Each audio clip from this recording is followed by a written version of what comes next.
Hello, everyone, and welcome to the 105th episode of the HSBG Podcast. I'm your host, Educator Collins, and I'm here with my constant co-host, Shady Bunny. Shady, how you doing? I'm doing well, Collins. How you doing? I'm doing okay. I just won the first match of my Infinite Conquest, but I still have like 4 more to go. You have to win 5 in a row, Shady. Anyways, but other than that, also just released a video with no audio, so that was pretty fun. The comments are hilarious, and I actually didn't know that I did that until I woke up and checked, and I was like, "Oh, what's going on?" What are all these weird? Oh God, my audio's muted. I mean, it's a learning process. I definitely mute too much because even with when I'm recording audios, just like not streaming or anything, even those sometimes end up muted and I have to re-record it. It's happened like 4 times, which is like too many because I feel like I should notice it, but like I'm doing like a whole like 30-minute video and then like afterwards I'm like, oh, oh no, oh no. Oh man, I remember the first time it was like a 50-minute video, and I was just like, no, not like this. I like immediately went to bed. I couldn't deal. Fuck this shit, I'm out. Yeah. But other than that, we definitely do have a huge Hearthstone patch, large, like way more changes than I was expecting them to publish, and it's definitely there's been opinions with the patch itself, so we're definitely going to talk about the changes and just like opinions. That's not what this podcast is about, Collins. Come on now. This podcast is 99% facts and 1% opinion, but today I think we'll raise it up to we'll throw in some opinions. Okay, that's fair. Just to shake it up instead of our deadly accurate predictions. Exactly. We'll move to some opinions today. That's okay. That's fair. But yeah, I mean that's gonna be the whole brunt of the podcast generally, just like talking about the patch. It's such a big patch; it's hard to really talk about everything. I feel like there's so much in this patch to talk about. Not even just the patch itself, but like what the patch represents for the future and stuff like that. Like there are things coming to Battlegrounds, quests, that aren't in the patch itself, but they still want to talk about those things as well. So. We can touch on it for sure. It's scheduled for July 11th, so that's kind of good. I feel like the rhythm we have right now is perfect. It's pretty good, yeah. Last podcast we just had a patch. Yeah. Now just had a patch. Next podcast, quests will be out. Boom, boom, boom. Right, it's perfect. It's full of great shit. So yeah, I feel like the once every 2 weeks is great rhythm. Yeah. There's always things to talk about for sure. So we can go straight into the let's do it. The upgrades, the updates. So which patch 26.6? Yeah. I was gonna ask, have you played any of this, or of this patch? I've lived through people. I've been watching people and their reactions. Okay. And stuff, but I'll definitely we'll definitely play some for sure. Played recently, just it was after the patch. But first one we have Cario Conviction. So this is pretty interesting change. I mean it's not a change, it's like a text change, right? So nothing changes with Cario. It just looks. No, it's a big change. It is a big change. Okay. So her hero power now gives you flexibility.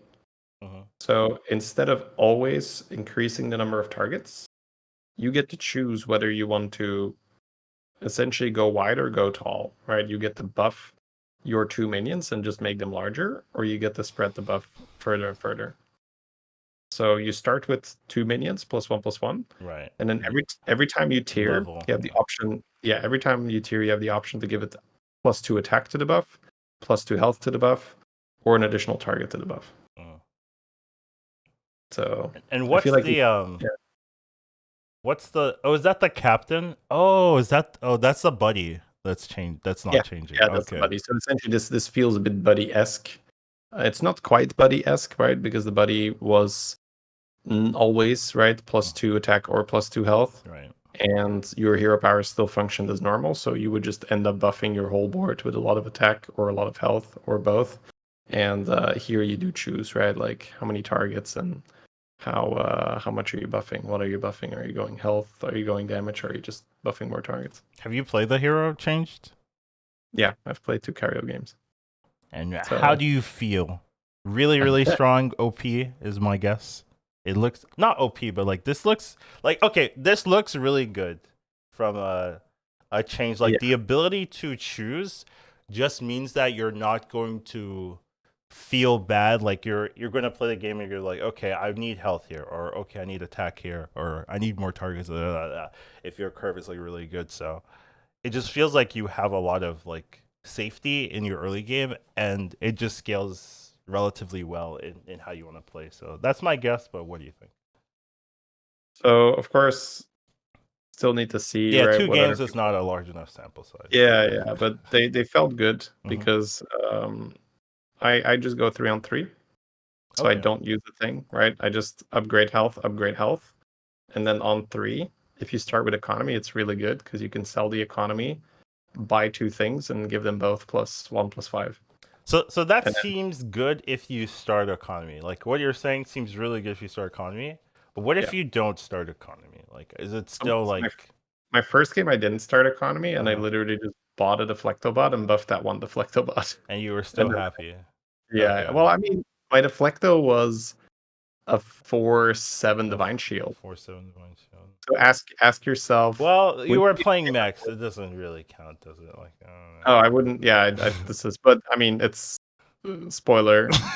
It's Max Stone right now. So you're playing Max Stone Heroes of Craft. So you want shit to be good with Max. Yeah, but I mean, I mean, a big deflector is really good. I hear you, Shady. Yeah, I mean, but this is the case with every hero ever that has always manipulated stats. Yeah. Vol'jin better with Max, Edwin better with Max, Jailer better with Max, Carriel better. So that's nothing new, right? If you can increase stats with your hero power, you want that to go on a shield or on a cleave, right? And shields are much easier when Max are in. Yeah, but that's true. Like a one mana 1/5 for 2 units is really good.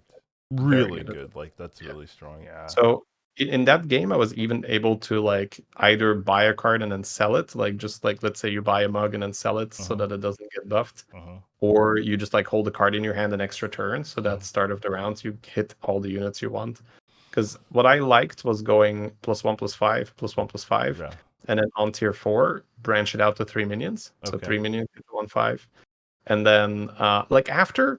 Like let's say 1 or 2 hero powers on 4, it's no longer the focus because obviously it gets it falls off a little bit. On it. Yeah, for sure. The later in the game you go, the more that these static stats don't matter too much. But your early game is really nice. Yeah, I got a very healthy gem splitter, for instance, right? Like my gem splitter got like 5 extra health, 5 extra health, 5 extra health. So it no longer gets sniped, and then that's very, very useful, of course. So it feels good. I see some Carriels of a farm curving. Okay. And I feel like you're not taking advantage of the change then. You're just playing old Carriel instead of just leveling. But is that horrible? Is that horrible? No, but then you're playing Carriel, so that's pretty bad. Damn, you're always playing Carriel. Hey. You're playing old Carriel, right? Farm curving. Because it takes too long to get the advantage. Whereas if you go on 3, then you immediately like take advantage of your like +5 health on like turn 4, right? Like that's +20 health. I mean, it's +10 health really on turn 4.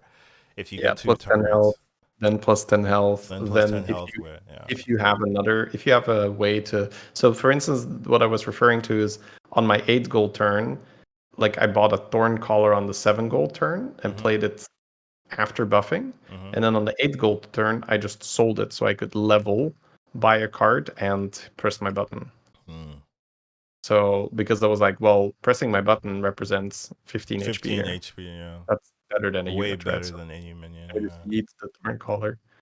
And then because you have such a small board, on the 9 gold turn, you just start your turn by pressing the button before you play anything. Yeah. And then boom, all those minions that you want. So like that first minion that you buy is getting like +20 health on top. It's getting beefy, yeah, for sure.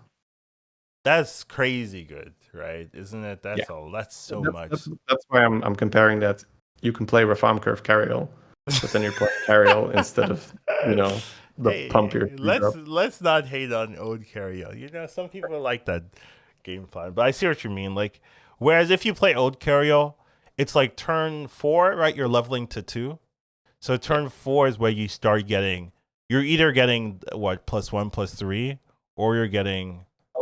The issue is it's not about the raw math, because the raw math is probably going to be similar-ish. No, it's not, right? Like this, it's worse, is what I'm saying. Well, Like, we're talking if you have additional units on your board and blah. Okay, well, let's say the raw math is worse, right? Whatever. On top of that, it's also spread out on shit you don't want. yeah, and Right? it's Like slower. Like it takes best a case while for it scenario. to catch up as well. Yeah. Okay. Well, if you do spend, it's kind of like in StarCraft where you make a bunch of workers first, or in any game, right? You greed first economy, right? First buff, get more resources.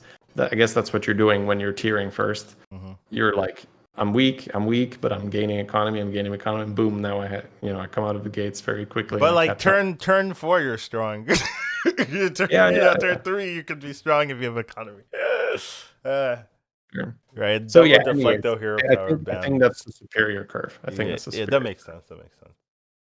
And that And both the scares carry me will be because I don't think people are doing that, and I bet and the yeah. stats are also pretty good, anyways. Or like as people get better, it's gonna look even nicer.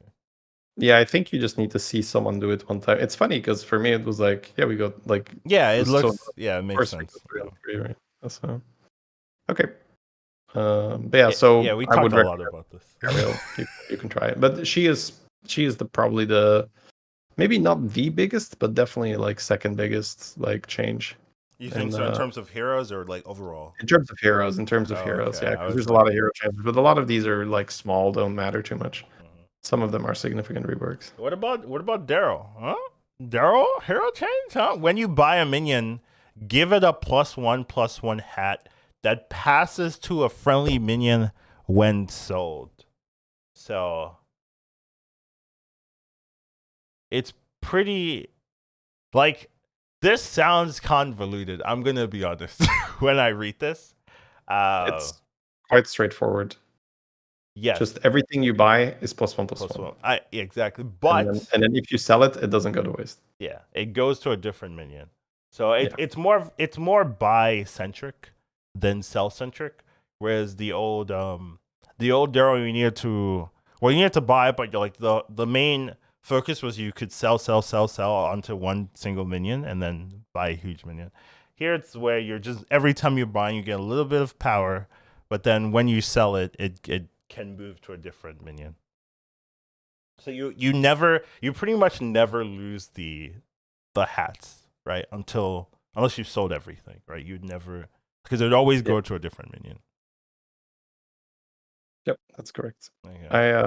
I have not played it yet. Okay. But I did get the advice from Citro, who's a very high ranked EU player. Mm-hmm. He said, "Yeah, don't bother." Don't bother. Right. Yeah, This it still feels like it has Gerald's like issue, quote unquote, in that you don't win with this hero. Like, yes, you're getting well, I'd say there's more chance to win with this than with the other strategy because this doesn't slow you down as much. I would say sure. yeah, old Daryl, you're kind of just like you're making a deal where you're like, okay, I'm not winning, but I'm also not top fiving most, or getting lower than top 5 or so, which is not a great strategy, right? I do feel like this probably also has that same function of like you're probably not getting like last place or anything with this because you are getting free stats that stick around till the end of the game, and that is like generally powerful compared to some of the other heroes where you need to hit a certain point or some type of composition where you can really pop off. Here, like, yes, you're not getting, a scaling engine or money or anything like that, but at least you're getting some stats that will stick around. So you're gonna have like maybe like, +5/+5 over your other opponents or +10/+10 over your opponents in the early game, which might matter. So I can see why for high elo players they're like I don't do it doesn't do anything for me, but like if you want to save here, I could see this being still pretty safe. Sure. Yes, I would say if you're happy getting fourth, then this is not a bad hero, right? But Why you if feel like that? Come on, sorry, why you what? feel like that? I'm trying to No, I sell these mean, heroes, well, that is the thing is that when we talk about it from my point of view, your point of view, right? It's always going to be a little distorted. So I'd say try it out for sure. I don't think it's going to be atrocious. I think the way how you look at this is until you have 7 minions on your board, the selling part of the hat thing doesn't come into play. Matter. So it's long. It takes a long time, right? Like you're on tier 4 or something when that happens. So up until then, the hero power is literally your guys have +1/+1, which is the same as Meelee's old hero power, where mechs you buy have +1/+1. It's just like every minion you buy is a mech, right? In that regard. And that's not a hero power. That's like me. Is there so there must be like some compositions that take advantage of buying a ton? Right? Yeah, of course. So if we are talking late game, then you can play elementals with rock and trumpet. You can play pirates, right? But it's like you already won. Like that doesn't matter. Well, that's the old school argument. Like old Edwin, right? Edwin also got reworked. Edwin, same reason that people say like, oh, Edwin must be really good with a bunch of hoggers. I was like, well, everything is pretty good with a bunch of hoggers. So it's that classic thing of like, yeah, once you are in God mode, your God mode is better. But you don't need your God mode to be better. Once you're God mode, you win anyway. So you want your hero to help you to get to God mode, yeah. And you don't want your hero to really do yeah, exactly, right? It does it a little bit, right? Like some HP saving, but it's not something that gives you extra economy, or it's not something that like right now heroes like Gale Wing, Cookie, super good. They were always good. But a card that can be like, hey, it's turn 3 and here is a Scourfin. Shit like that can be like, oh, I don't lose a fight anymore for like 4 rounds minimum.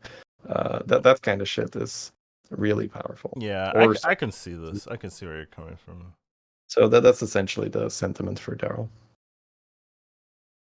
Well, that sucks. Yeah, but so I did a review for this, right? And in my review, I said I do love that they just change because I things. think I agree. Yeah, the Carriel one I think is at the very least good enough. We have to keep an eye on the stats if it's maybe for global MMR a bit too good. I don't think at high MMR it's going to be. Well, maybe it is. I'm looking. It's actually number 1. My 2 games with it went well, but that doesn't mean that Anyways, we can talk about it later. But my point is that they can shoot and miss with these things because people weren't playing them. Yeah. So I love that, right? Like, yeah, take a swing. Even if the majority of them misses, which probably it doesn't, right? But even if it does, then you still reworked some heroes. And for instance, Carriel made her to a point where, hey, now I want to play this hero, which is great. We want more playable heroes. So I look at this and I say, yes, I like that. Good job addressing unpopular heroes and saying, let's see if we can make these more enticing to play. I have a question for the next one, the next hero, Deathwing. Okay, yeah. Go. Do you think it's a nerf or a buff? Nerf. I was wondering what you were gonna say here. Okay, you do agree that this is more a nerf because it's less it's less helping what Deathwing wanted to do, right? You get like a token, and then you're no longer Deathwing. No, you don't have that identity anymore. Yeah. So the Deathwing game I played, you buy shit like Molten Rock, right, with high HP, and you buff the damage. But like that's not that great because your opponent also is getting that 2 attacks. Well, it's always one of your opponents, right? So yours keeps stacking up, whereas like, oh, this person now has +2 damage. But then the next person has 2 damage, and then the next person has 2 damage. Meanwhile, you have 2 damage, 4 damage, 6 damage, 8 damage. So Yes, but I'm saying like your Molten Rock is getting one shot. You know what I mean? Not always. You're giving them 2 extra attack, right? That's not always enough. So yeah, I mean, so if they have 2 attack, then it's 4 attack, right? So your Molten Rock dies. Is what I'm saying. Well, no, I mean the point is you're playing Elementals and shit, right? That boost. So what I'm saying is you have cards that do poorly if they don't have attack, and those are cards that you can then play. So I played Upbeat Elemental, and my Upbeat Elemental got attack for free, and I had a shit ton of HP because I made this Golden Molten Rock that I put a lot of Elementals and Smoggers and shit. So I'm saying that if you have to play it, that's how I would play it. Or the obvious one is get mechs, right? If you can get mechs and you buff Deflect the Bot, that's the brain dead, of course, right? But every hero right now, if you can get mechs, you should play mechs. So, but yeah, I think Deathwing in general is not in a good place. So I think this one might be a swing and a miss, but we still have to see, of course. But it doesn't feel that great because you are giving something to your opponent, and also you are introducing Deathwing matchup RNG. Where that's what bothers me with this change. Yeah, where your opponent could have fought Deathwing before, and now you're gonna have to be paying attention to whether they fight Deathwing, and it's just like, oh wait, all of their minions could have 2 attacks, especially in the early game, which is where it matters the most. It's oh, I just lost because he fought Deathwing before, and it's like, how do you really account for that long term? It's just gonna be a weird thing, and you're just like you're helping your opponents essentially, like obviously you're getting some attack, but like after a certain amount of attack, like it doesn't matter whether you have 12 or 10 attack, like it's the same, right? So like you're functionally helping your opponents get a little bit better into all their other matchups. So it's definitely a weird adjustment here to do that. Like maybe I would still like to have the tokens buffed, and maybe nerf it. Like don't give them 1 attack. Like give them 2 attack. Maybe 1 attack. Even that is like still like. But I would. Yeah. So for me, if the meta is in a different place, or maybe not even, right? It depends. So I would say we just had power creep, right? With duo being introduced, with all kinds of the extra cards, extra mechanic, we just have power creep. So any hero that does this static thing of I always give this much stats loses with power creep. Because so you want to add that doubling effect, huh? Doubles every 3 turns, huh? No, I'm not saying we need to buff Deathwing. I'm just saying that Deathwing feels a lot better in an environment where things are a bit toned down. You could maybe play around with giving the tokens even more attack, but then I think it gets too strong. Start of combat, give all minions 32 attack permanently. Yeah, fuck it. Let's ship it. Let's try. But yeah, it feels meh. It feels weird. You don't love it. But if you have a mech board, then sure, you have more attack on your mechs.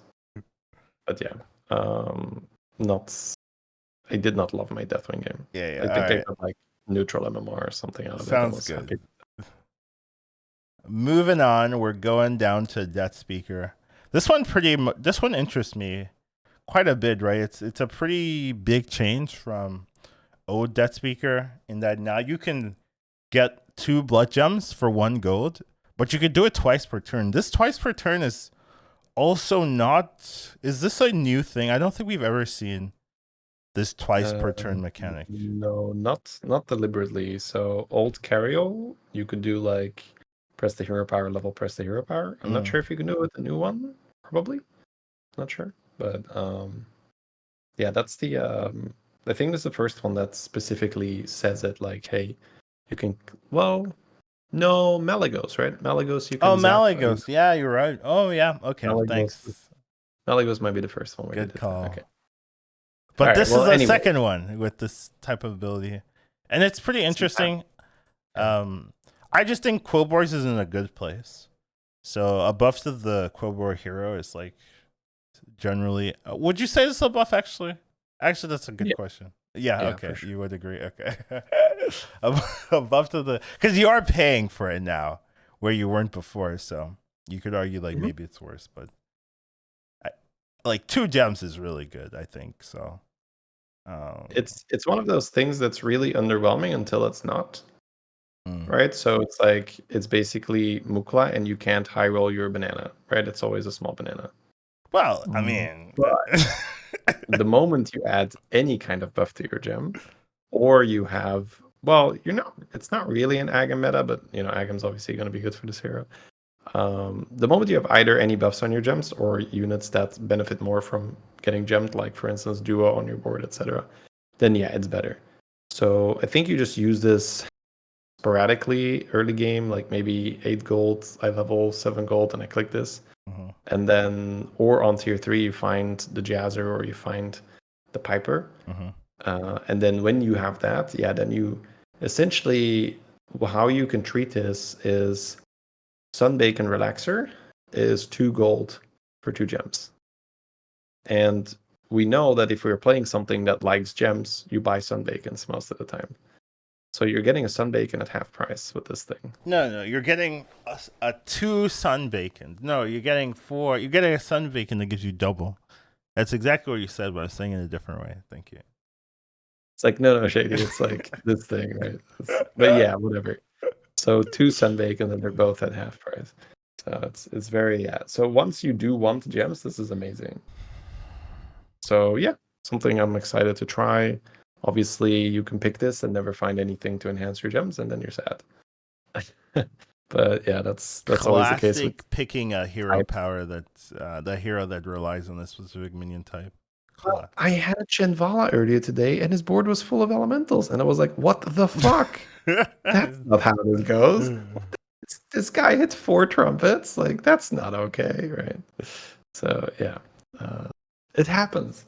Crazy. Not to me. People, You people know, are. my opponent maybe it happens to, but to me it doesn't. Interesting hero. Seems good to me. We can, Um, yeah, for sure. We're gonna try it. Drekthar, its passive is back, right? So it used to have Avenge 3, now it's Avenge 2, I believe. That's right. Yeah, Doesn't make me not want to play it or yeah, anything, but yeah, not whatever. worth discussing. Almost, right? It's Yeah. we didn't play Drek before. We're probably not playing Drek now. I played a Drek game today because it was like, I Yeah. guess I Yeah. went for Drek. Disgusting. I think I got like third or something, like just hard force, man, hard force. Yeah, but that had nothing So to do with the hero. boring, yeah, boring hero for sure. Well, no, I mean my Deflecto had more damage than it normally would have, right? I just put it in the back. Amazing. Yeah. All right. Next up, we have Edwin Van Cleef. Now it's got a rework as well. 1 gold still.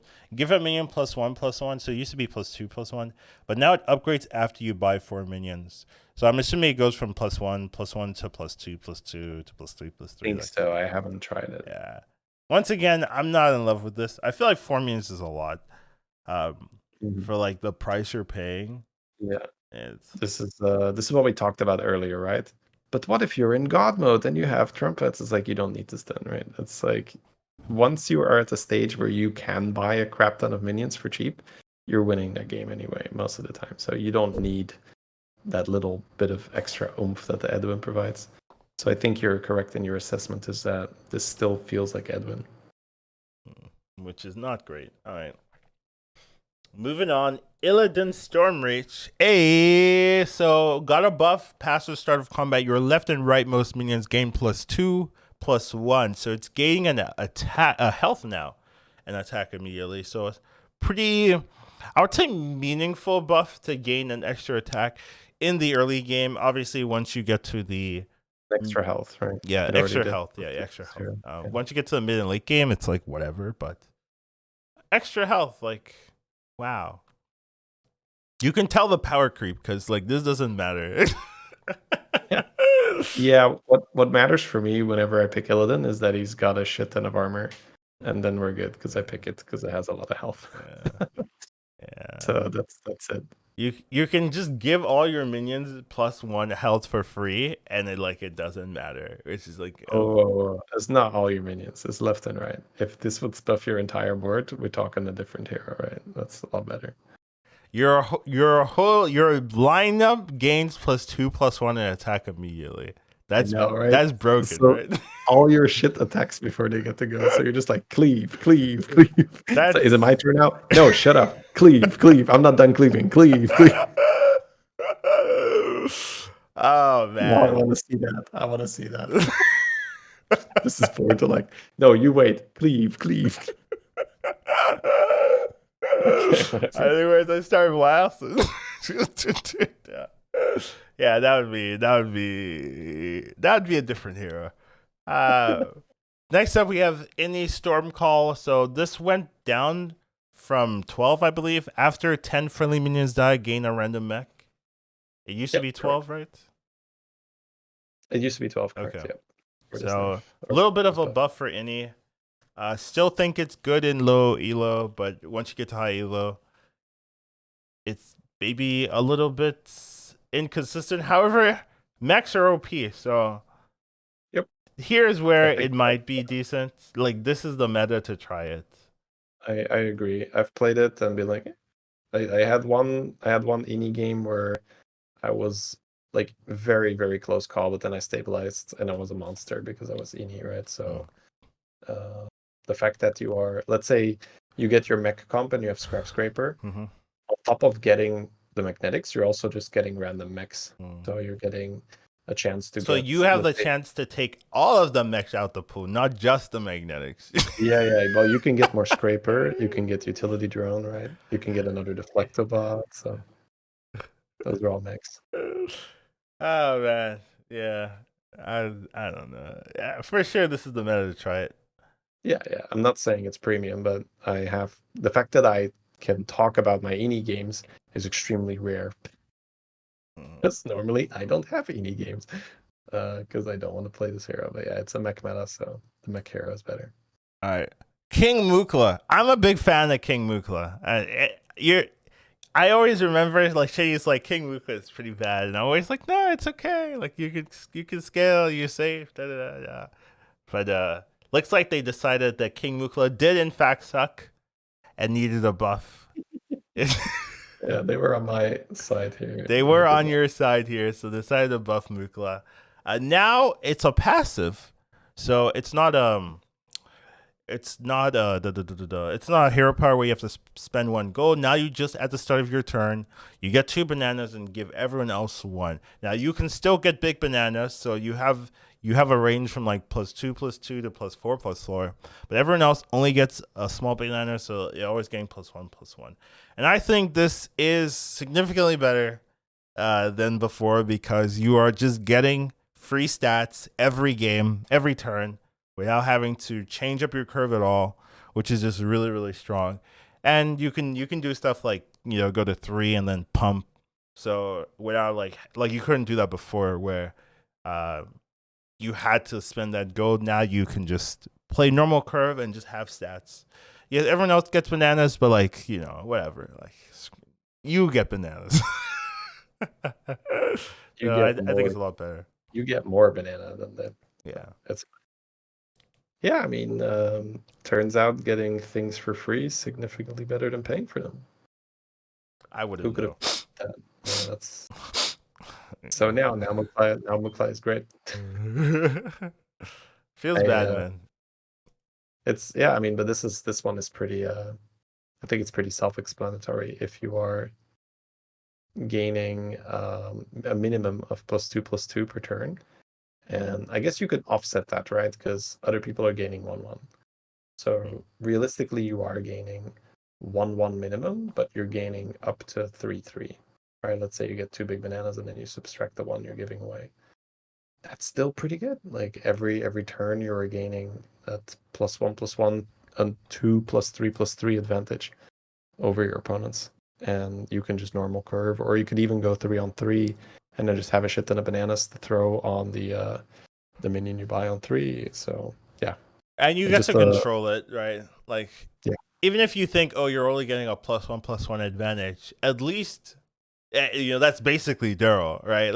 You get to control it. You get to stack. You get to change the breakpoints where something might survive an extra hit. Where Daryl doesn't really give you that control. So definitely like this hero. Definitely recommend playing it if you haven't. I think it's pretty good. Next up, we have Kurtrus Ashfallen.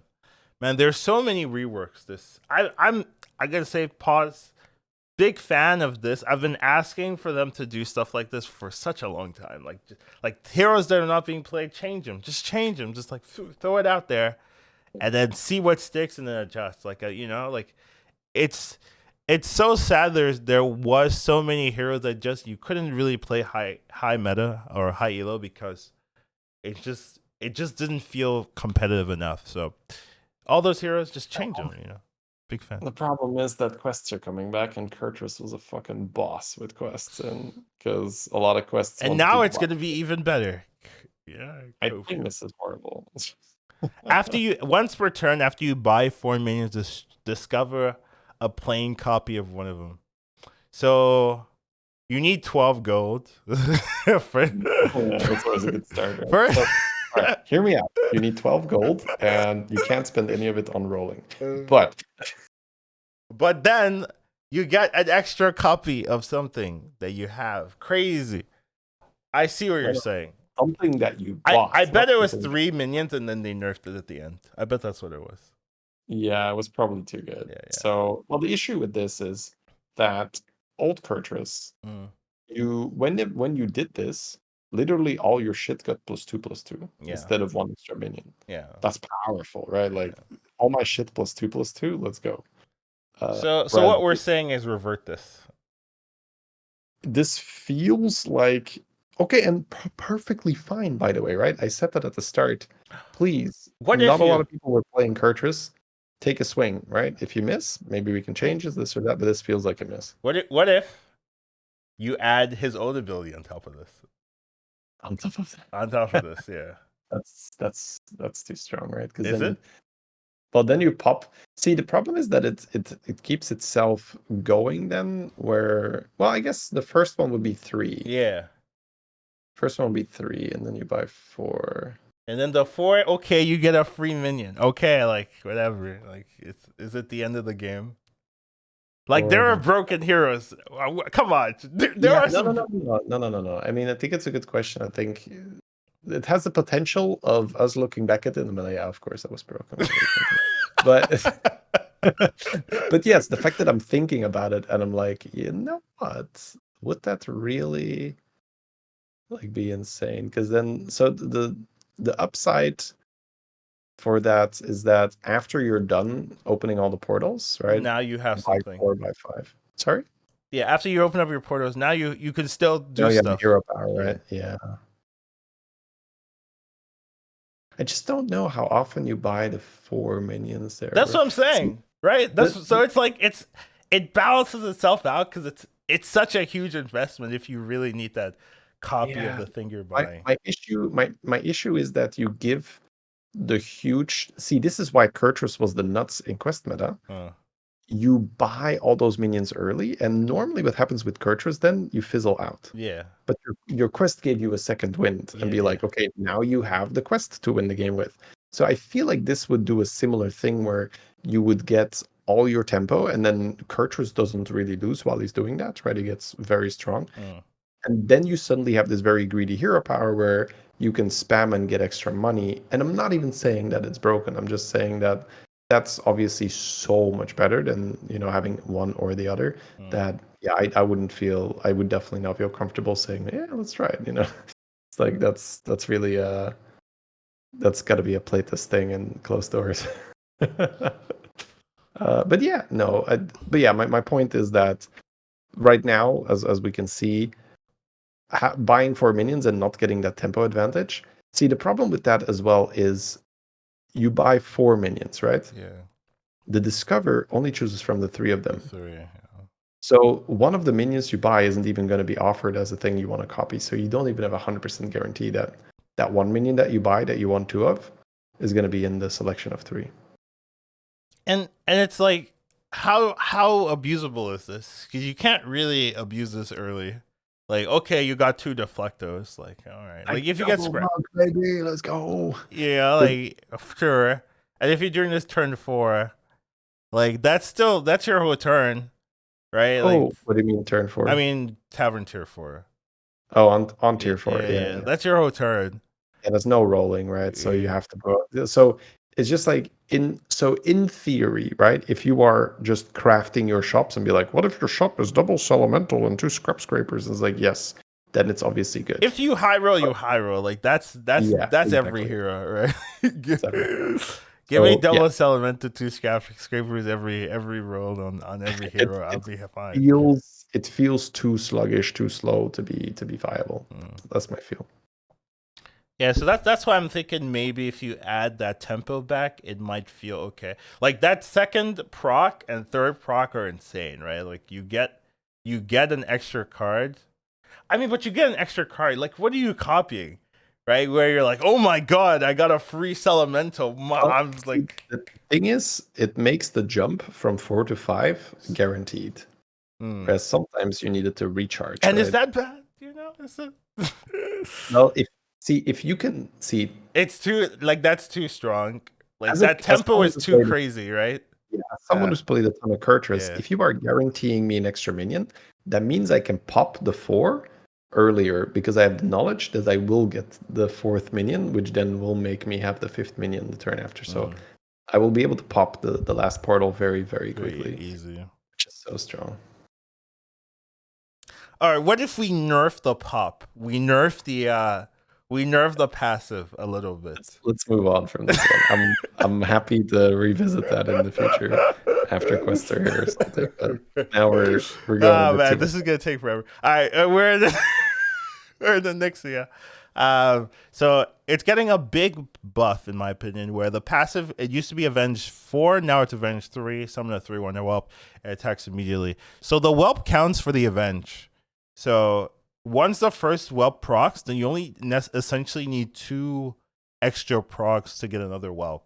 So that's a huge difference from 4 going down to 3. It's 3 going down to 2. So for sure. No, I mean straight up massive buff. yeah, Not much to say about it really. It's gonna destroy with Fell Stomper and all that. This is so annoying with Fell Stomper because you get so many summons. Yeah, and Avenge decks also really like this. So any of the new Avenge cards or the old Avenge cards coming back, like you can really take advantage of this and get a lot of procs. So definitely seems like a viable hero in the right circumstances. So I'm down for sure. Yeah, token hero, great token hero. Overlord Sorfang, also having a change instead of it being upgraded every turn. Now it doubles every 3 turns. So it starts with +2/+1. Then turn 4, it goes. It's turn 4, right? Where it goes to 4/2. Then turn 7, then turn 10. Yeah. So turn 7, turn 10. I believe. Yeah, that's the interval. I played one game with it. So the funny thing is that the little preview when you hover the hero power, it didn't say it cost a gold. It showed it says it costs 2 gold. Oh, okay. No. It showed it was 0 gold. Well, it showed it with no cost. Oh. It didn't say 0, but it also because so that makes you think. Basically, if you scroll and you see a Jara's one, that's what it looked like. It didn't have the number on it. Oh. So I was like, oh, so this is every turn. I was like, oh wow, this is really good. I'm gonna take, and then I was like, I got debated. The tooltip was wrong. So, but I played it out. I got a third. It's mech again, right? Because you can put it on magnetic. I will say, it surprised me in the later stages, but then again, it's the later stages. So I got it up to You're saying plus 32 plus 16 is pretty good, huh? Yes, I did enjoy adding 32 damage to something.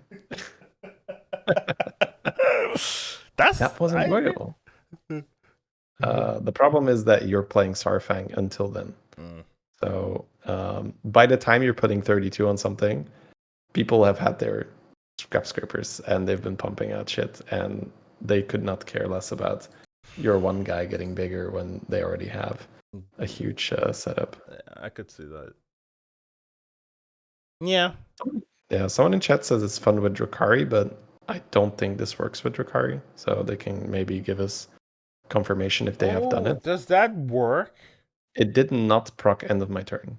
So okay. I don't see how it would work with Drakari, but once again, they can... It does. I did it. You did it. Huh. So how does that even work then? So does that mean like you get Drakari early and it will just double?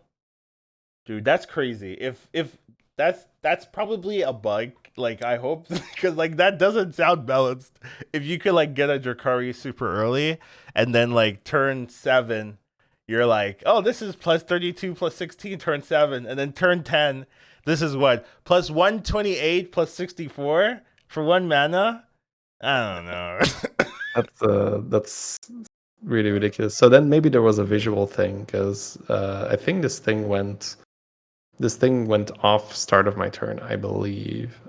But whatever, it doesn't matter. Well, test it out, guys. Is Drakari broken with all the double heroes? No. I mean, I believe the person in chat that's how it worked, right? The visual can just be a bit off. I believe it too. I'm just saying, like. But that's the yeah, of course. But that's like Cthulhu, right? You get excited about Cthulhu Drakari. You're like, it's so good, and like, do people play Cthulhu? No, because how do you get a Drakari on Cthulhu, right? So it's like high MMR. Like people don't play slow enough. Well, you just play mechs, Shady. Yeah, but then you don't get the Drakari early, then, right? That's a late addition to your setup. Fine, it's fine. We're playing mechs. It doesn't matter. Sure, but that's my advice for every hero right now. Play mech.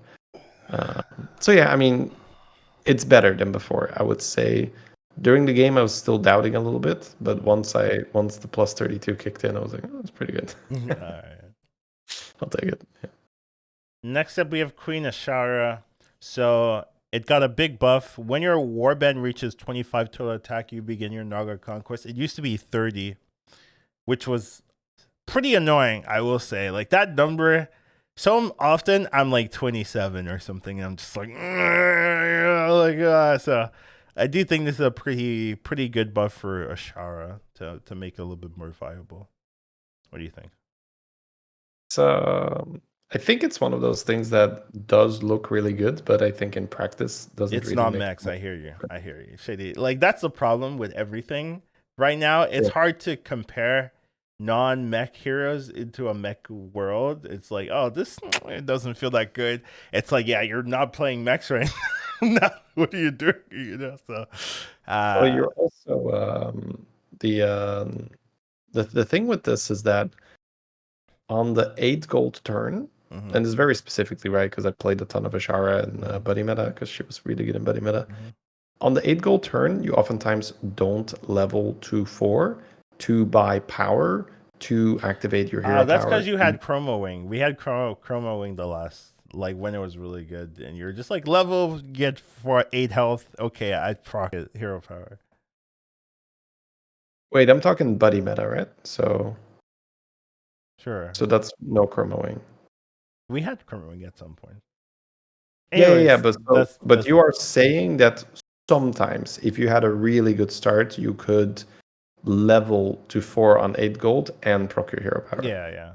Yeah, okay, but that's a thing of the past, right? You can't do that anymore. I'm still living in the past, yeah. Sure. All right. It's the good copium, right?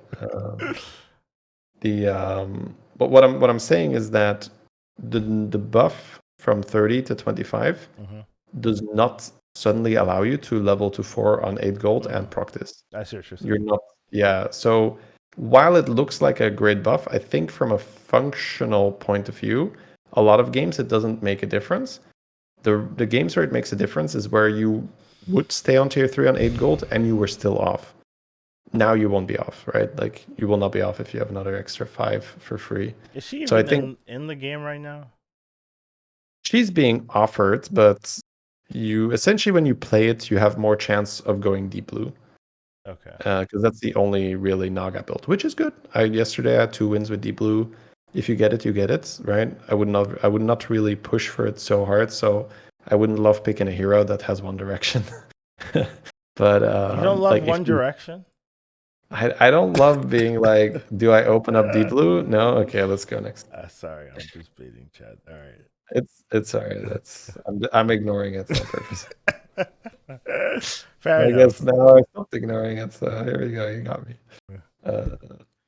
But yeah. Anyways, that's my feel to it. So probably again during quest meta, much better hero because again, what do you want to do with quests? You want to buy shit and do stuff, right? So any hero that is worse because you are deviating from the leveling curve and pushing levels and you're staying lower and spending your gold on minions, pretty meh if the game revolves around getting higher tier minions, or in this case, tier 4 scrap scraper.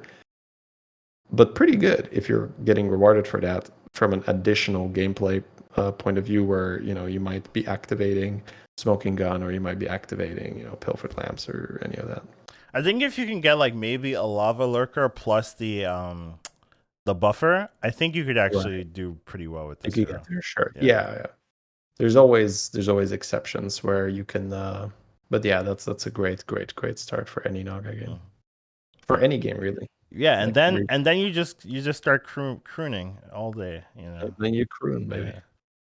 Yeah. Or croon. Anyways, I had two 800 lurkers, yes, 2 days ago, I think.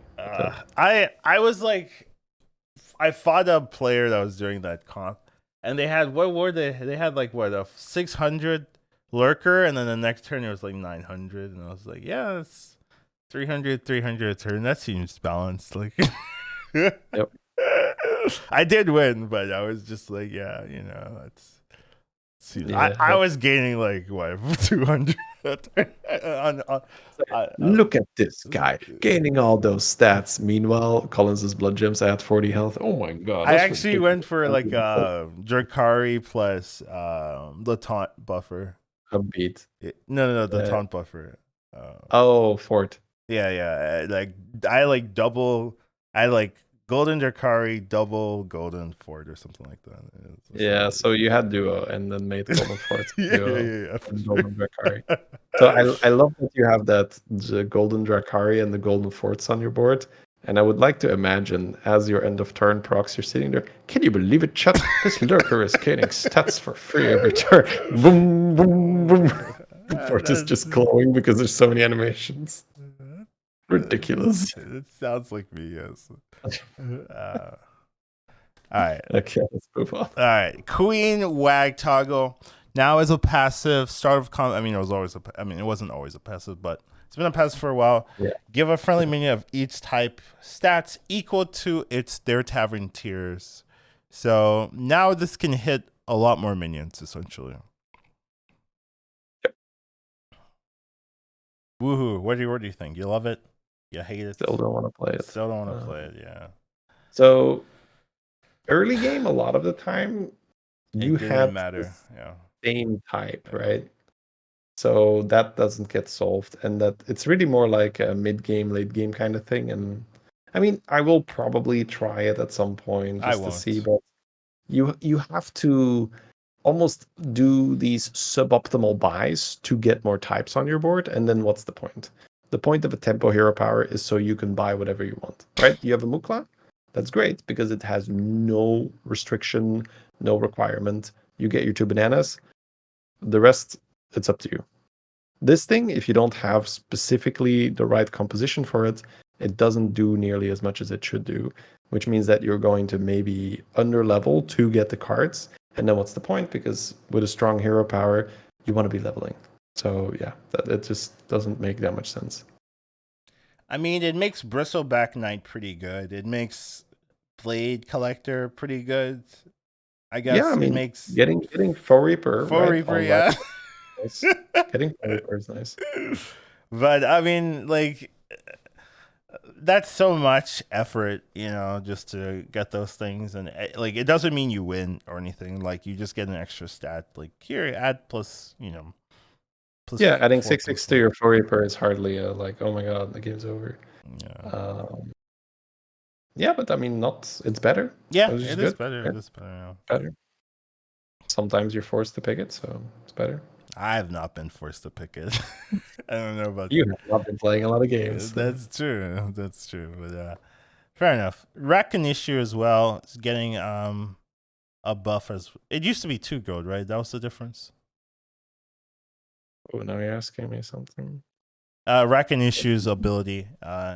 Yeah, no, I'm here. I see it, right? I'm just asking, was it 2 gold? I mean, I did not play a lot of Rakanishu, so let's see.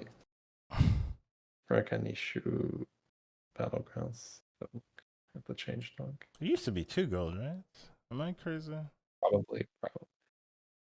Let's see if there's any. Usually there's a patch history.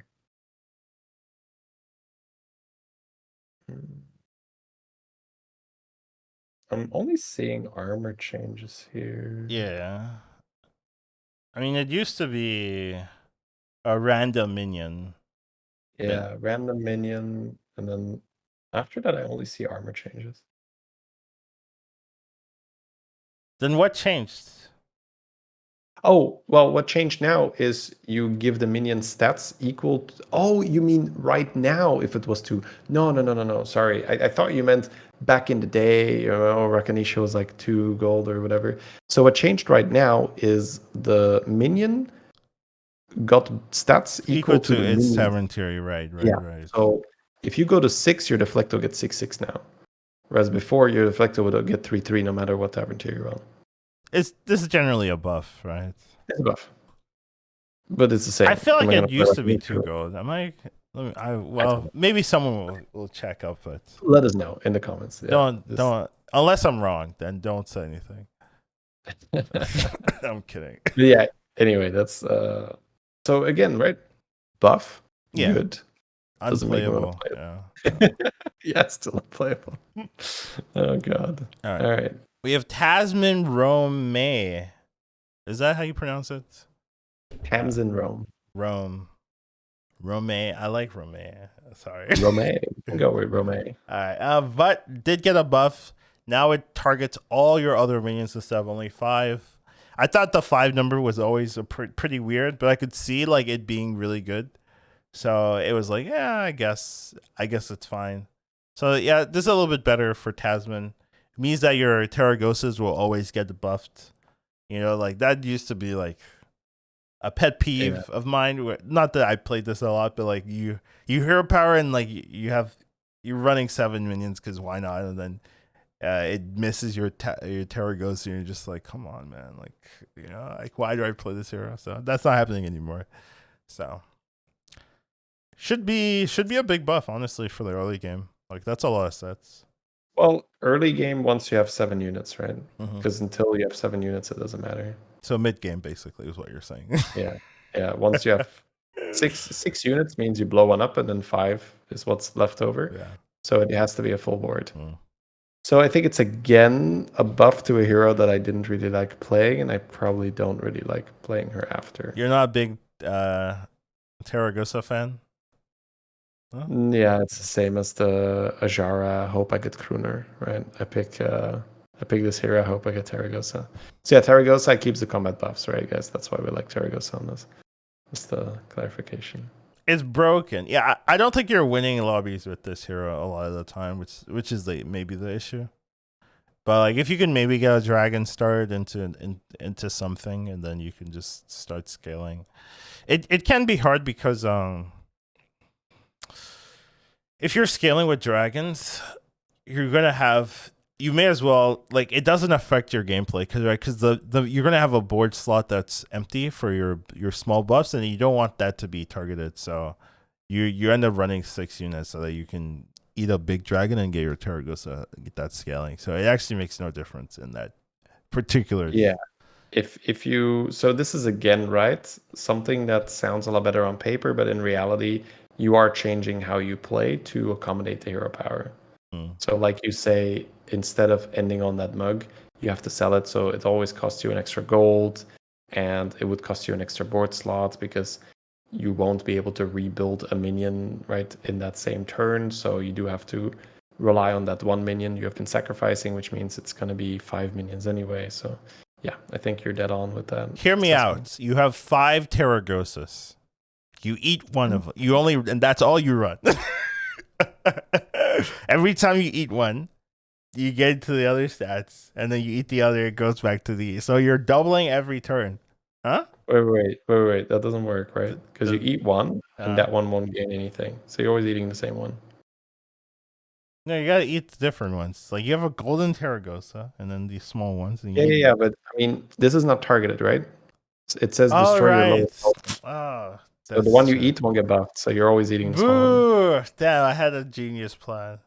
It's like that crazy world that Collis lives in, where it's like 4 golden Taragosas on the board. It's like it still doesn't work. Fuck. Damn.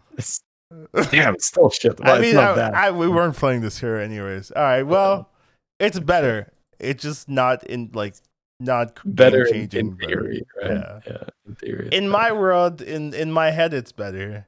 In reality, it's near the same, but still slightly better. All right, let's move on. Yes. Tavish, Deadeye, 0 gold still. Take aim, start of combat, deal 2 to your target, and it doubles every 3 turns. It used to be 1 and gains 1 every 3 turns. Now it doubles every 3 turns. So it's Don't care. It's Still barely worse in the early game, right? Yeah, so the one where it gets interesting is once it starts dealing 16, but then again, that's so late, right? Yeah. So it just Turn 10, right? you're still tabish all those turns before that.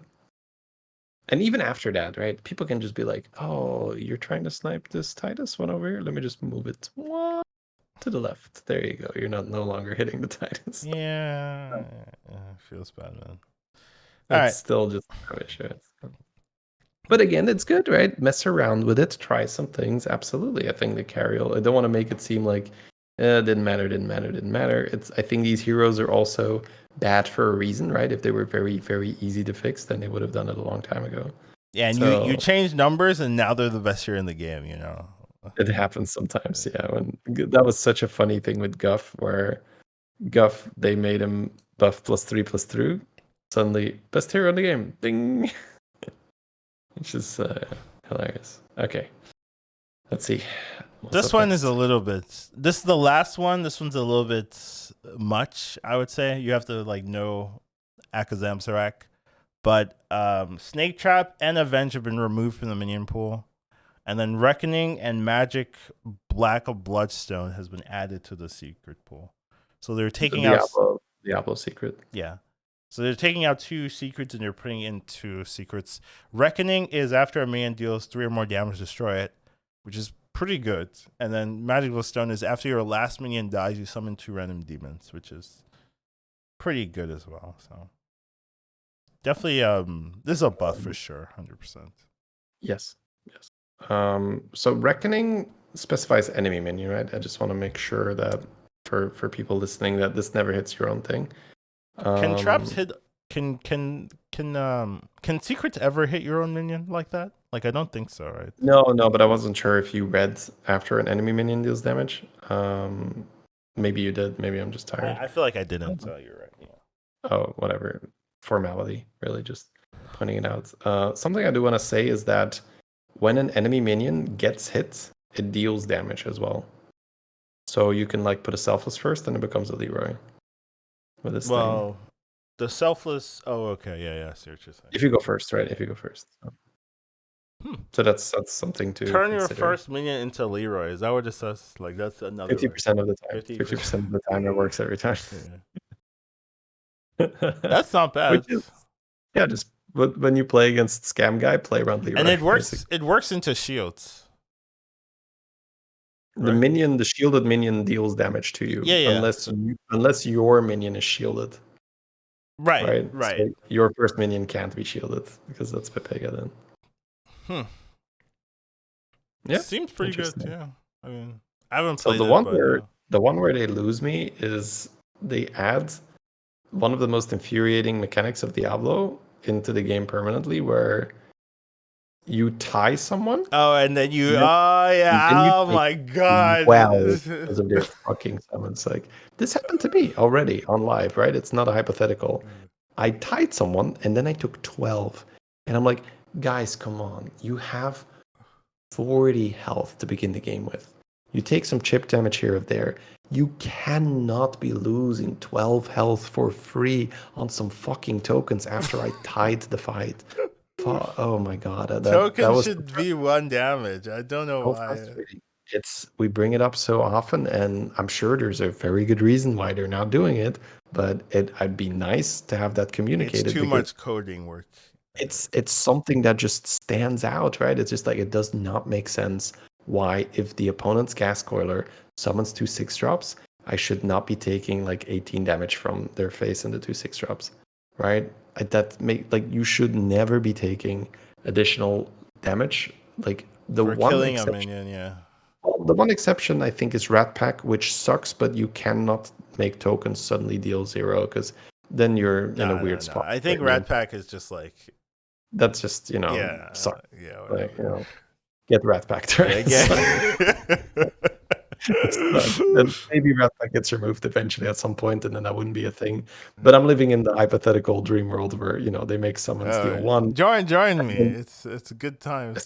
Yeah, it's like pass me the copy.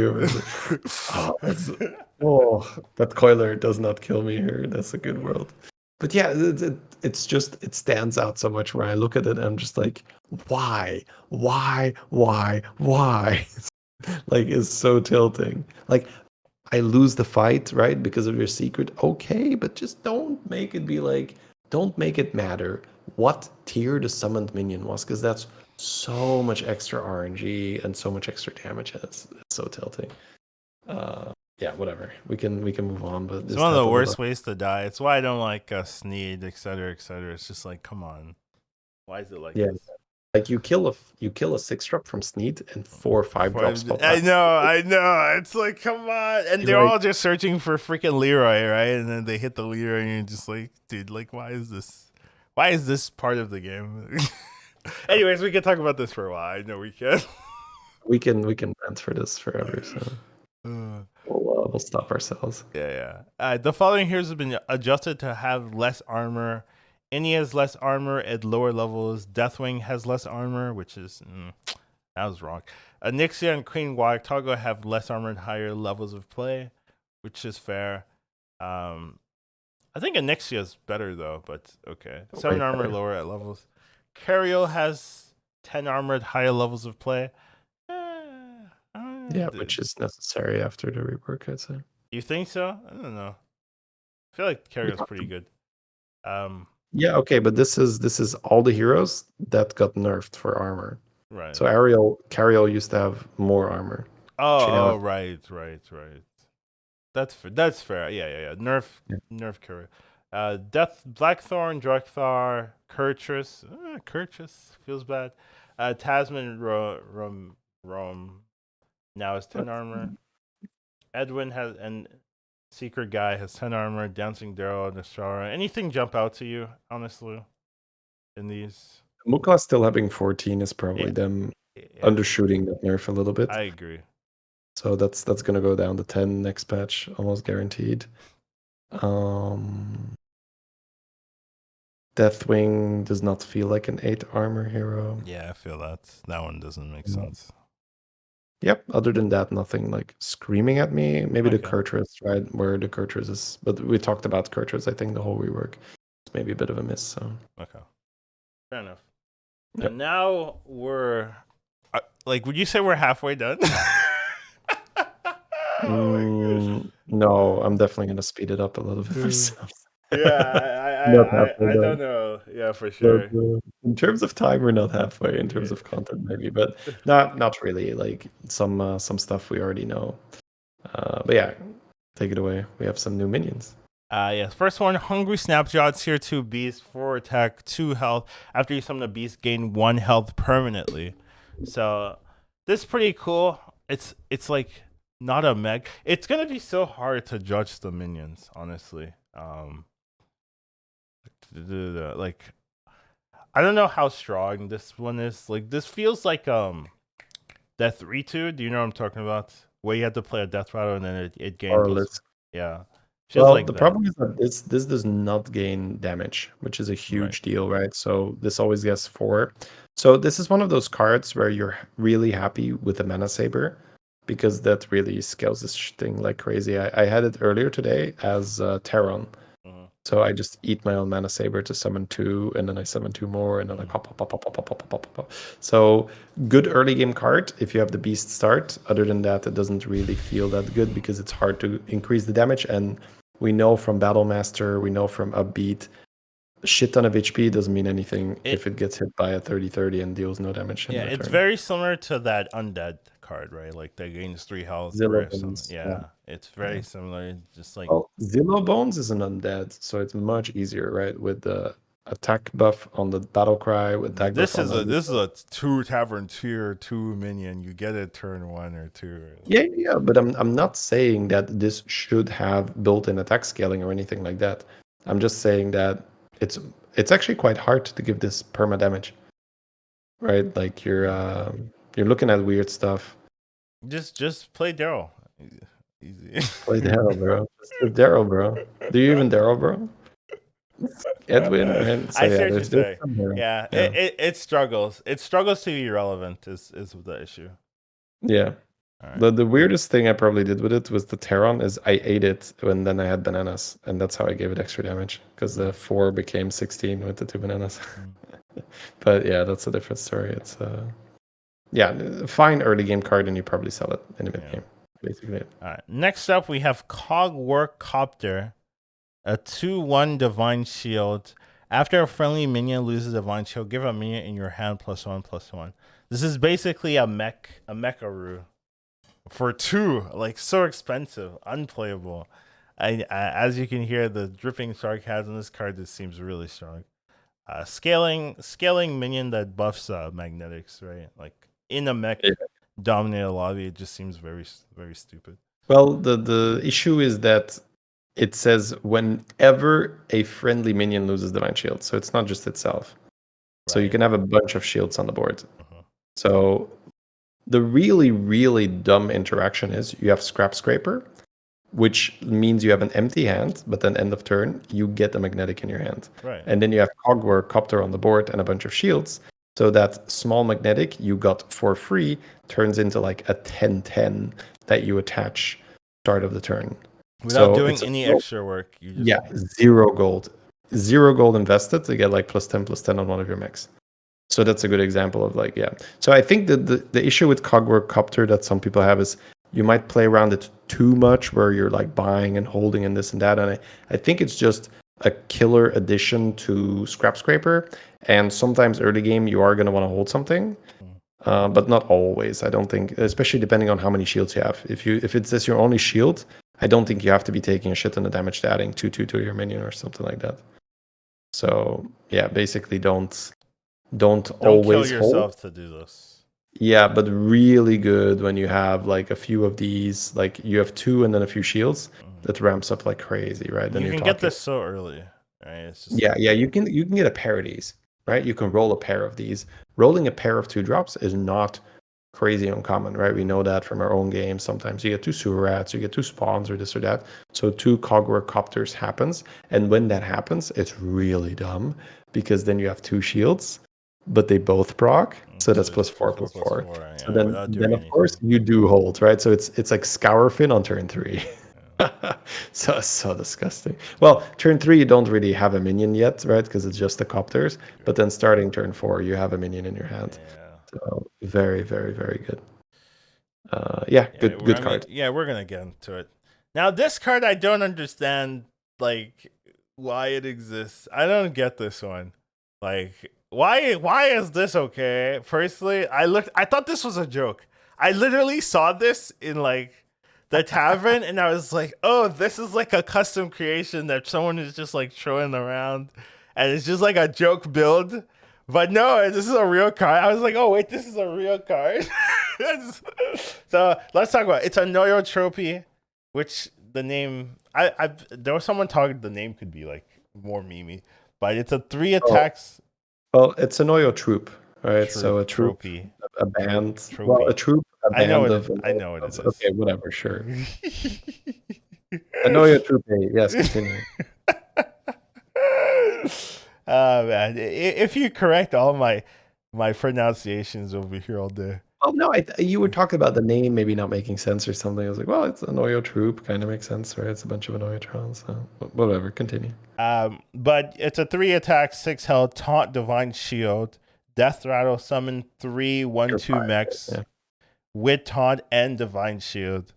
So take it away, Shitty. I don't want to talk about this card. So you can look at this card, and it's a premium reset essentially, where it is already taunt divine shielded itself. So if you have the Deflectobot, this is perfect to reset because you don't have to menace it anymore, or you don't have to module it anymore. It essentially comes with the menace and the module built in. So that is the basic utility. Works really well with the Copter because itself has divine shield, and you are spawning more divine shield afterwards. You will see in a little bit, we will talk about the returned minions. Gem Splitter is back in the game. Right. So obviously spawning up to 3 additional, because this is like Void Lord-esque. It's better than Void Lord because Divine Shield. But remember when Void Lord was on your board, you'd be like, I get 3 more taunts. And the opponent's like, nope, just hit the Void Lord every time. So with Divine Shield, it's more likely that you summon more than 1, but you're definitely not guaranteed to get 3 every time. Especially if it's your only taunt, then you're almost impossible to get 3. But the really big upside comes from the Copter, comes from the Gem Splitter, and the nasty one. Don't do it to me. Can you think of what the nasty I one know is? what it is. Oh yeah, so they returned Cyborg Drake to the game. So you are buffing all these Anoyotrons plus 10 or plus 8 damage. So that's where it gets ludicrous, because then the Anoyo troop itself has 11 damage, and all the Anoyotrons that spawn have 9 damage as well. Which is, that's just the nail in the coffin. If you get those two together early, it's a giga tempo. Like, you get so much out of 2 cards. So yeah, Cyborg Drake and Anoyo troop is a killer combo. I thought you were gonna talk about Karaji. Oh yeah, but I mean that's not mech, right? So that's the problem, is that mechs are so good that you kind of want to skip the Karaji. Like, I buy the Karaji if I have to, but because you look at your board space, right? You need to fit Scraper, you need to fit Deflecto, you want to fit Utility Drone. Like, you want to go straight for all mechs if you can. Karaji is weird now that they don't have Acolyte of Cthulhu anymore. It's harder to fit. That makes me sad that you're saying that, JD. Yeah, I know. But also, what did I just say, right? These static buffs got worse because of power creep. So adding 2/2 to your guys no longer as good right now as it was 2 years ago. Right now, the amount of, like, 2 years ago, we weren't getting fucking magnetics in our hands for free and then buffing them plus 10. Right? Like, even like 4 months ago, you were doing that. Yeah, sure. I don't know actually when taunt meta was, but it's more than a year ago, right? So, like, I'm just pointing out that even like when something was good before, it doesn't mean it's going to be good right now, because the what we expect a minion to do becomes a lot higher if there's power creep, right? A minion needs to like I said, once you start printing magnetics in your hand for free every turn, you're like, well, if that's an option, I don't really want to just gain +2/+2 to my guys every time a taunt ties. All right, sounds good. I want to do a small game here for the minion pool updates. All right, so I'm gonna list a card. You tell me yay or nay. Yeah, now that could be up to you, whatever you want, but yay or nay. Essentially. What do you mean? You mean whether I like it that it got removed, or yay or, well, I guess we need some clarification. Sure, whether you like this change, I guess, or not. Oh, whether I like the change or not. Can I have an indifferent or not? It has to be a yay or a nay. No, Sure, I'm not go. giving you icky. Yay or nay? Fine. Icky. Nay. Puppet. Yay. Meadow Tooth Leaper. Yay. Budding Green Thumb. Resounding nay. Patient Scout. Nay. Leapfrogger. Yay. Thank God. Gem Smuggler. Gem Smuggler? Nay, but whatever. Okay. Faceless Disciple. I love it, but I hate it when they do it, so yay, I guess. Okay. So Treasure Seeker Elise. Nay, I like Elise. You liked Elise? Dr. Boombot. Yay. Yeah. Son Blanchy. I love this card, so I'm gonna say nay. But I know there was a lot of bullshit on this. Mega Buster. Yay. I never saw this card anymore. Kangaroo Apprentice. Nay. I love Kangaroo. Yeah, I agree with that. That's my dream reset for my Deflecto. Do you want to keep going for the rest of them as well? Imprisoner. Yeah. Imprisoner. So that. Well, let's clarify, okay, right? Okay. So that were because we do still have a few people listening to us having fun here. That were all the cards that have been removed. Right. So all the cards we just talked about, they have been removed from a minion pool. Right now, we're gonna go over the cards that have been returned. And don't worry, I'll come back, circle around for a little bit. Circle around for sure. Explain some stuff that I think is impactful to the meta. But yeah, here we go. Imprisoner returned. Yay. A Neurotron. Nay. Urel. Yay. Okay. Spawn of Nazoth. Yay. Okay. Gem Splitter. Yay. Big yay. Briny Bootleg. Yay. Briny Bootlegger. Yay. I like that. Right. So you're liking a lot of this. Karaji. Yeah, but that's the old shit, right? So yeah, normally, right, like you said, you would expect a yay, but right now with the power creep, I'd say nay. This is I don't a think nay. it's Okay. Which wing Nest Matron? Yay. I like that card a lot. Champion of Yasharaj. Same thing here, nay, because it got buffed. So under the right circumstance, yeah, it's weird, right, to give a nuanced answer here. Let's go with a nay because I have so many yays, right? Okay, Baby Crush. I'm gonna use all my nays. Yeah, this I agree. How many nays do I have left? I put them all on Baby Crush. Cyborg Drake. I only have yays left here, right? So. No, it's fine. Yeah, sure. Yeah, Cyborg. Grease Spot. So Grease Spot is now a tier 6. It's now a tier 6, with the Divine Shield. The stat line is a 1/4, right? So it's no longer a 3/6. Yeah. So it's a Divine Shield minion itself again, and it buffs 2/2 instead of 3/2. So for those of you who missed that, there was a whole Grease Spot meta where Grease Spot was the best card in the game. It was a tier 6, I think a 3/6 or like a 5/8 even. It was a 3/6, yeah. It was a good stat line, right? Yeah. I guess 5/8. It became a 6/8 or something, or 5/8. Right, yeah. And the buffs was +3/+2, I think, right? So it was very, very, very good. Oh, Slissa, thank you so much for the raid, by the way. Welcome, everyone. I saw it, but I didn't talk about it. Throw it out there.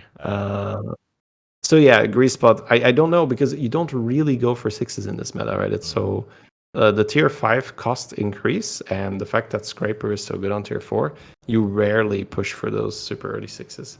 So it's hard to say. It's hard to say right now. Yay or nay? What is let's go with a nay. I have a lot of yays. What is with this nuanced answer? How dare you? You fucking politician! Just tell me in one sentence what your policies are. What the fuck is this? Fair.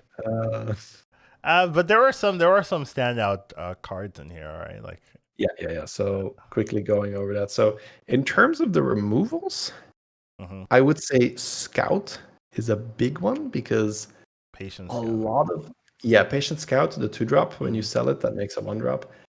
That was such a big reason for me to go to 2, but also to not freeze economy. Yeah. Because you could hit Scout. So now I would say if you have that Elemental in your starting shop and you go to 2 and you really don't want to sell your starting units and you know you're not going 3-on-3, so I know I'm throwing out a lot of caveats here, but then you probably want to freeze it.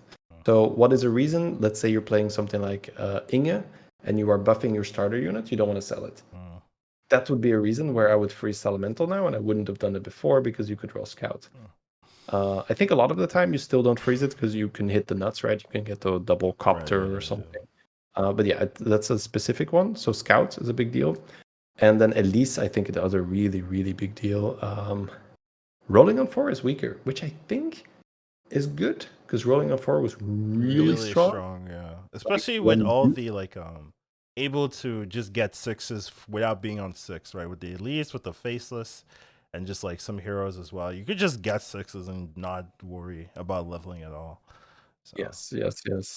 So there was this point in time where, not so long ago, where Duo was a 4-drop. And then Elise was on tier 4, Scrapscraper was on tier 4.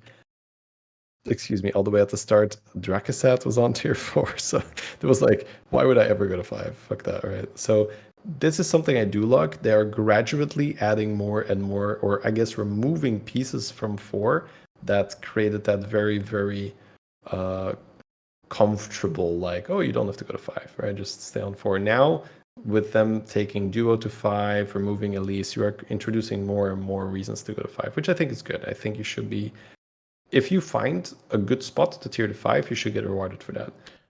It shouldn't be that you look at it and be like, yeah, but why would I level all the stuff is up for? That's a good point. I'm surprised Duo survived the Reckoning. Like it's still in here. Well, Duo and sorry, please finish. Rylak is what you're gonna say. Yes, yeah, Duo and Rylak. I feel like it's their babies, it's their new cards, and be like, we don't want to kill it off, so we're just gonna like make them less egregious and keep them around. And I think that Duo is still like, sometimes you still just look at a board and be like, that board should not be possible. Yeah, you can look at it now. So like when you told me with your fucking double golden fort, and be like, of course, like, should you be able to build double golden fort in like a reasonable fashion? It's like, no, dude, there's 7 forts in the game. You have 6 of them. Yeah, well, I could have had more. Could have had more. You could have had 12. You could have had 12. I was like, is this too greedy? And I was like, I guess. I feel you, because I did make the 3rd golden fort in one of my games, because I was like, fuck it. This is gonna make a great YouTube screenshot. Let's go. Right? So, and another thing that jumps out is the leapfrogger's dead. Finally, I know there are some leapfrogger lovers. They're like scaling at the mouth right now, but like this card had a lot of annoying scenarios, at least for me. I'm just like, I'm not mourning the loss of Leaper at all. Me either. Yeah, I'm that guy. We're that guy. Sorry, Chad. This is no mercy from us, no sympathy. Yeah. All right, let's look at the return. Right. So Gem Splitter. Yeah, that's huge. Right? Yeah. Oh my god, that's a whole bunch of compositions added back into the game. Well, Ground Shaker is not in the game anymore, so keep that in mind. But they have just added ways to manipulate your gems. You get your own Ground Shaker built into your gems now. Yeah. So it's a bit more complicated in terms of setup, because you do need to keep those Death Rattle things on your board, right? So essentially what we're talking about, right? There was this composition where you would have like 4 Divine Shields on your board, double Gem Splitter, and a Ground Shaker. That was a really, really good composition. You would just get a bunch of gems in your hand, put it on the Ground Shaker. Ground Shaker would give 2 attack to your whole board per gem.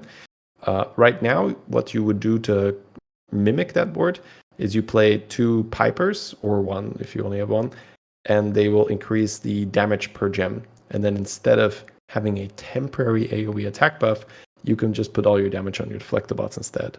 So I played that comp today. Actually, I played Reno, and you can like Golden Gem Split or something, right? And then you just get a shit ton of gems, you buff your gems, and then you just make both my Deflectobots had 90 damage.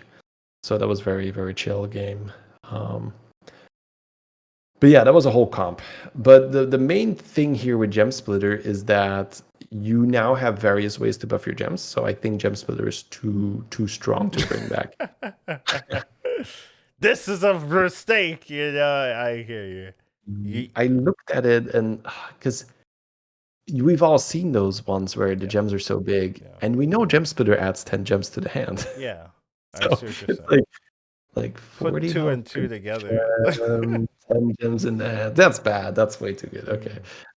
And also, you just introduced this insane incentive to have shields with the copter, right? So it's so synergistic. It's so good, right? Like, so a mech board with like a Gem Splitter in the back is just like, all right, it's so strong, so good. So yeah. In terms of other like very impactful ones, Cyborg Drake is just, again, all the mech stuff. I hear you, Shady. Wow. Except for maybe Greasebot.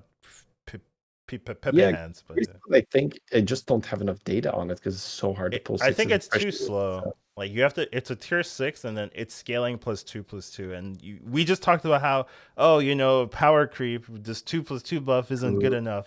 So Greasebot, I feel like, has that same problem. It's too slow, and by the time you get it, like the other guys are blowing you out with these random magnetic buffs that they're getting. So that's kind of my issue with it.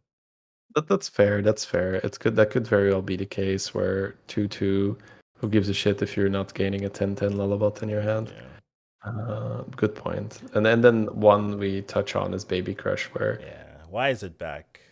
Why? The text on Baby Crush, it can be if you have this card on your board between turn 7 and 9, deal 15 damage to the opponent. It never would lose, yeah. It's so disgusting. Because there was this point where people in my chat were saying, "Oh, and it's good with banana later," but I don't think so because it's so like if you've played with Baby Crush, you know that late game it's very fickle, very unreliable because you're playing a beast comp, presumably. Beasts make more copies when they die, right? Like Rat Pack, Sewer Rat, all that thing. So it's very hard to actually free up board space and keep a taunt to protect your shit. So for your Baby Crush to attack and have enough board space to summon a thing, and your bananas being alive, and the Baby Crush not getting sniped, etc., it's pretty annoying. It's very difficult to set up. It's a lot easier to just run the 1/3. Yeah, just run the Raptor, right? So, and you could make the argument, but what if you have the banana and then the Baby Crush early? But if you have the Baby Crush early, you're shitting on people anyway. But like now you're really shitting on people. Now they're taking 27 and it gets reduced to 15 instead of just straight 15. Yeah. You can BM them. Like my tokens can solo. Yeah, at that point, your token can solo their board roughly, right? Yeah. You're summoning an 8/16, right? Oh, just Jesus, dude, that's so disgusting. All right, but anyways, 9 gold turn is sort of the iconic. Well, 8 gold, I think, at the earliest, but 9 gold somewhat common for people to get this. Right, because 8 gold you could level to 4, sell, buy or triple. That's Baby Crush. So between 8 gold, 9 gold, that's really where this triple hits the board, and it's just a terror. It's like you see it on the other side, you're like, oh my god, why do they have a Baby Crush? I can always lose. That's yeah. So that to me is just such a bad addition back into the game because the card barely does anything late, and it just is so disgusting when you triple into it. Like it just really just like smashes the will to play out of the opponent. Be like, you were trying to do something this game, bam, get Baby Crushed, right? Well, to play. That's rough. It just leaves them. Whatever. I'm probably ranting a bit because I'm tired.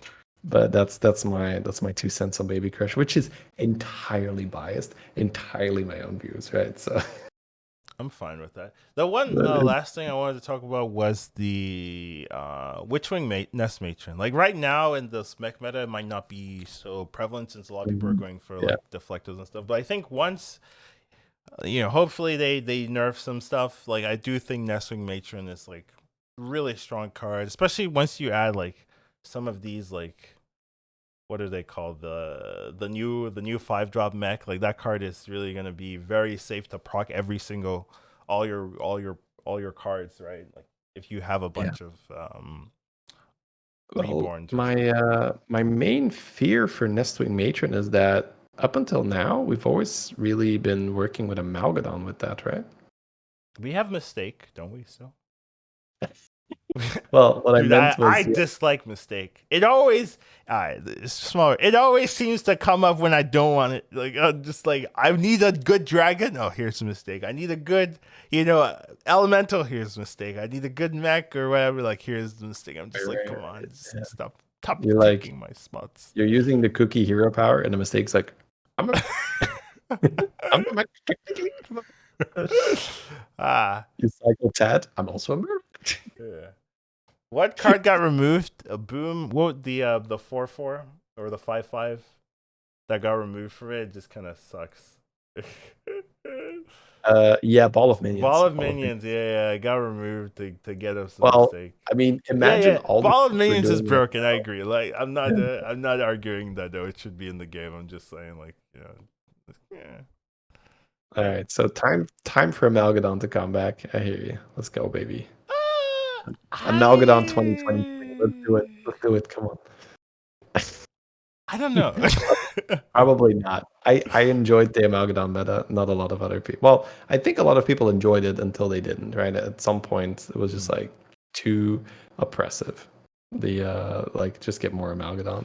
So whatever. We don't even have to open that can of worms. Yeah, no need to do that. That's just my main fear, right? Because that's what you used to do with Nestwing Matron or Witchwing Matron. You used to level, and then like you get a Primal Fin, you discover Amalgadon of that. Blah, blah, blah, now you've lost a lot of those pieces. Yeah, so and also you're not really before you would do Murloc on your board where you play brand Murlocs. That's also not Not really really. how you do it anymore. I agree. Although I will say, earlier today I did make a Murloc pivot where I was Voon and I copied the Primal Fin, and then the turn out like I froze one in the shop as well, so I had a golden Primal Fin then, and I did pop off, but you kind of need to hit. That was like the dream. Yeah, I hear you. Yeah, in the transition, I hit the 4/4 that grows. I hit the base skill, and I hit the 6/6 No, that you gets the didn't. stats from the No, hand. you didn't. Yeah. Well, I mean, keep it in mind. I'm discovering a 6. I'm playing Primal Fin regular with Bram. That's 2 Murlocs. I'm playing another Primal Fin. That's 2 Murlocs. I'm playing Golem Primal Fin. That's Yeah, another. I know. It's like, That's like okay. 8 Murlocs plus a 6 drop. So the chance that it happens is actually relatively reasonable. But yeah, it's like that. You have to do that kind of stuff. Yeah, so I'm just not sure. Like Okay. I'm gonna try playing with Nest Matron, of course. My prediction is just that it's worse because we're not really playing so much around brand right now. Okay. And that's obviously gonna hurt the thing that generates battle cries. That makes sense. All right, we've got some minion updates as well. Neuratron's back. It's a 1-mana 1/2. Woohoo. I think this was like a 2/3 or something, a 2-drop back in the day, right? But now it's a 1-drop, replacing Pop Pot. Something like that, yeah. Yashraj, Champion of Yashraj, is a Tavern Tier 4, 3/3. Whenever a friendly taunt minion is attacked, you gain +1/+2 permanently, so it's a little bit better. Well, that's a lot better. That's a lot better. I think if you have a board full of taunts, this is really you get this early. It's very good. Yeah. The one issue is that it doesn't really build into anything. You just need to know how to run that game plan, right? Like, what do I do with one random big George dude? is still in the game, right? Yes. And it's he's actually so weird a hero. To ask that question. Well, a Gem Splitter is back, right? So you can Gem Splitter George now. Yeah. So I can definitely see that in that composition. Murazond is... It's no longer giving a golden one from the triple. Yeah, that was way too broken. Especially with Rylak. It was just like, what is this? I feel like it was okay without Rylak, right? Because it was this one set Murazond. But yes, obviously super disgusting with Rylak. But again, that's kind of my issue where we're shooting everything around the duo and the Rylak. Be like, oh, this fucking what was it? The card that procs when you have a copy. Firework guy, you're out. Murazond, stop being so good. Elise is out because of combos with duo. Yeah. Draxap up to tier 5 with you little fuck.